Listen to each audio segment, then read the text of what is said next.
quando eu comecei a dar aula na escola pública em 2012, eu tinha uma convicção forte assim de que eu conseguiria transformar efetivamente mesmo o ensino de filosofia na escola. Eu já tinha estudado, né, razoavelmente várias críticas à educação escolar, tinha uma boa noção do que eu gostaria de fazer, do que eu não gostaria de reproduzir na escola, e cheguei à escola com essa convicção de que da porta para dentro da sala de aula, por mais problemas que o sistema educacional, a escola tivesse, eu ia conseguir fazer diferente e ia mudar. Bom, passados ali uns 3, 4 meses, né, de sala de aula mesmo, no dia a dia, eu já logo comecei a perceber que a coisa não era tão simples assim, né? E mesmo fazendo uma série de inovações, em essência, o que eu estava fazendo ainda era igual. E isso, de alguma maneira, vale até hoje, né? Assim, embora eu tenha feito uma série de interferências, de transformações que eu considero significativas assim, no ensino de filosofia, a essência do que eu faço, a estrutura básica da maneira como eu estruturei minhas aulas de filosofia, ainda obedece o padrão escolar ali, né, convencional. E é justamente por isso que eu estou fazendo essa série como ensino filosofia, para refletir e pensar sobre isso. Por isso mesmo, nessa quarta temporada, então, chegou o momento de tentar elaborar um pouco melhor essas críticas à educação escolar, para ver o que a gente consegue a partir disso, né? Bom, as críticas à educação escolar já são bastante trabalhadas e bem elaboradas assim, no campo teórico, desde dos partidários da escola nova, né, na década de 30 no Brasil. Então, quem estuda um pouco de filosofia e educação vai ver que essas críticas não são novas, né?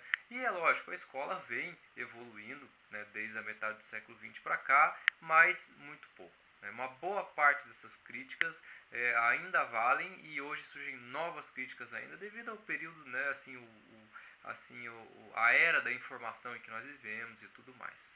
Essas críticas elas estão muito bem elaboradas em dois filmes que eu gosto bastante, né? O filme Quando Sinto Que Já Sei, filme brasileiro, né, que aborda uma série de críticas à educação escolar e mostra experiências diferentes dentro do campo da educação, né? E o filme também Educação Proibida. Esse filme feito aí por uma rede, né, assim, de pesquisadores e de pessoas que trabalham com educação alternativa e que aborda assim, o pensamento de vários educadores da América do Sul e também da Espanha. Tá? Um filme muito interessante, Educação Proibida. Então eu vou tentar aqui fazer, né, assim, elaborar um pouco das críticas à educação que eu compartilho, mas que estão muito bem colocadas nesse filme. Assistam esse filme Educação Proibida, que vale a pena. Então, algo que me chama a atenção nesse filme é essa noção de que assim, a escola ela padece de um problema estrutural, um problema de design mesmo, de concepção. Né? E por que isso? Né? Porque ela está alicerçada sobre um conteúdo, né? Assim, um conteúdo curricular, né? Que por ser estático, que é um conhecimento formal, que tende a ser um conhecimento acumulador de informações, de saberes, quer dizer, conteudista, né, e que é um conhecimento fragmentado. Quem elabora de uma maneira muito bem feita essa questão da fragmentação do conhecimento é o Edgar Morin, né, o livro A Cabeça Bem Feita e 7 Saberes Necessários para a Educação do Futuro. Ali assim está muito bem colocado isso, quer dizer, os efeitos que o conhecimento fragmentado vem produzindo em nós, seres humanos, né, de um tempo para cá. Além disso, a escola está baseada numa concepção de transmissão desse conteúdo e desse conhecimento. Essa transmissão assim, geralmente unilateral, feita do professor na direção ao aluno, é hierárquica, mantendo a autoridade do professor acima do aluno e as autoridades da escola acima do professor, assim por diante, né? E geralmente feita só com palavras, com muito poucas ações que não sejam verbais, né? Então essa é uma questão que aparece bastante no vídeo também e que concordo plenamente também. A noção de que a estrutura da escola, o desenho da escola com uma grade curricular, com as séries que separam os alunos por idade, tudo é muito próxima, né, à linha de montagem da fábrica, né? No fundo, assim, inspirada naquele taylorismo, a ideia de que vai se estabelecendo um padrão né, de desenvolvimento gradual que precisa valer para todo e qualquer indivíduo ali dentro, né, e o professor vai se adequando a esse padrão e a gente vai estruturando esse ensino em séries, ensinando cada coisa uma determinada série, e todo mundo tem que aprender a mesma coisa do mesmo jeito no mesmo tempo. E um último elemento é a questão da avaliação. Dentro da estrutura escolar, a avaliação está ali no centro dessa questão. É uma avaliação baseada em mérito e é uma avaliação baseada em classificações. Então, essa estrutura, ela rotula, né, e ao mesmo tempo ela instiga, né, estimula um tipo de competição não muito sadia e por aí vai. Então, esses elementos todos aparecem trabalhados no texto e faz muito sentido pensar nisso tudo.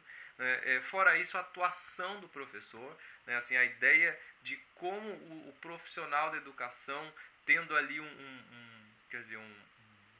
espaço de manobra muito pequeno, porque afinal de contas ele precisa aplicar um conteúdo que já está determinado, ele precisa seguir um prazo de tempo que já está determinado, ele precisa seguir, né, assim, a hora de uma aula de 45 minutos que já está determinada. Então, dentro desse espaço de manobra minúsculo e diante de 35 alunos ao mesmo tempo para dar conta, o professor acaba o quê? Acaba exercendo o seu trabalho de uma maneira predominantemente disciplinar, né, e tratando assim os alunos da maneira homogênea, né, que é possível. Então a atuação do professor, né, que acaba se tornando insensível para o indivíduo, que acaba assim perdendo a capacidade de olhar cada aluno no seu desenvolvimento, assim, por questões, né, óbvias, né, é outro elemento aí radicalmente problemático dentro da escola, né? E por cima disso tudo a gente ainda tem uma estrutura rígida do sistema de educação, né, que não favorece e mesmo às vezes inviabiliza mudanças mais profundas na escola, mesmo que se queira fazê-las, né? Então, essas críticas, tá? Lógico, passando aqui como um sumário, né? Todas elas estão muito bem trabalhadas em diversos livros teóricos, nesses filmes que eu citei também, e são alguns dos elementos aí que realmente tornam a questão da educação muito complexa, né? Então, fazem 7 anos que eu, né, que vou trabalhar e volto me questionando como é que eu faço para mudar isso, né? E, bom, alguma das conclusões que a gente chega é, primeiro, realmente, de maneira individual é impossível. Assim, enquanto não houver um coletivo na transformação de uma escola, isso realmente é complicado, né? O que eu consegui fazer em sala de aula nesses 7 anos são intervenções em pontos que eu considerava mais dramático, na maneira de ser, na relação professor-aluno, e que eu acho que vem dando bastante certo. Até por isso que estou, né, assim, registrando isso nessa série como ensino filosofia. Agora, a mudança substancial não tem como partir de um indivíduo. E outras questões que vão aparecendo, a ideia de que realmente é preciso, nós precisamos assim renascer como educadores para implementar esse tipo de transformação e ao mesmo tempo ter espaço para poder fazer isso. Então o problema é sério, o problema é muito complexo.